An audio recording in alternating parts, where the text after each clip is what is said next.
इस सीट पर बीएसपी ने खेला यादव कार्ड, किसका बिगड़ेगा समीकरण। अखिलेश के पास आई बड़ी जिम्मेदारी, क्या प्रेम यादव के साथ जो हुआ वो अब देवरिया के यादवों को याद है।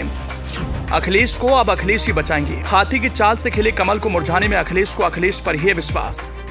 उत्तर प्रदेश की राजनीति में एक समय था जब बसपा का टिकट जीत की गारंटी माना जाता था। विधानसभा और लोकसभा चुनावों में बसपा सभी दलों से पहले ही अपना उम्मीदवार घोषित कर देती थी।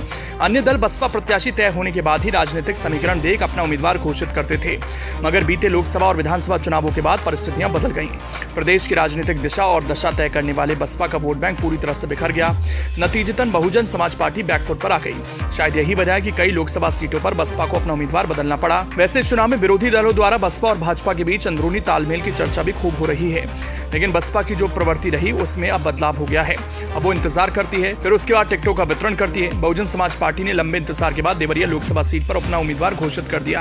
देवरिया लोकसभा सीट पर बसपा ने संदेश यादव को टिकट दिया। संदेश यादव पुराने बसपाई हैं। इनके पिता आनंद यादव जिले की सलेमपुर विधानसभा सीट से 1993 में बसपा से विधायक रहे।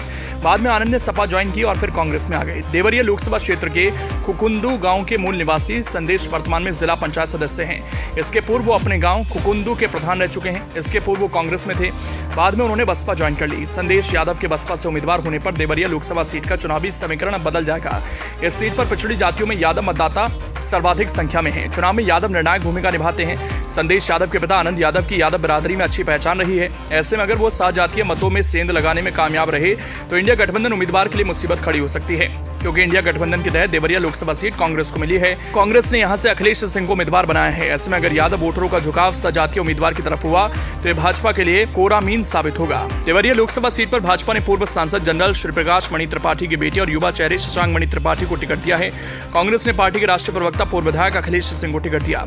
राजनीतिक जानकारों की माने तो चुनाव में बसपा और भाजपा के बीच तालमेल की चर्चा जोरों पर है। ऐसे में अगर संदेश यादव अपने सजातीय बंधुओं को साधने में सफल रहे तो विरोधियों द्वारा बसपा और भाजपा के बीच लगाया जा रहा अंदरूनी गठबंधन का आरोप और पुख्ता होगा।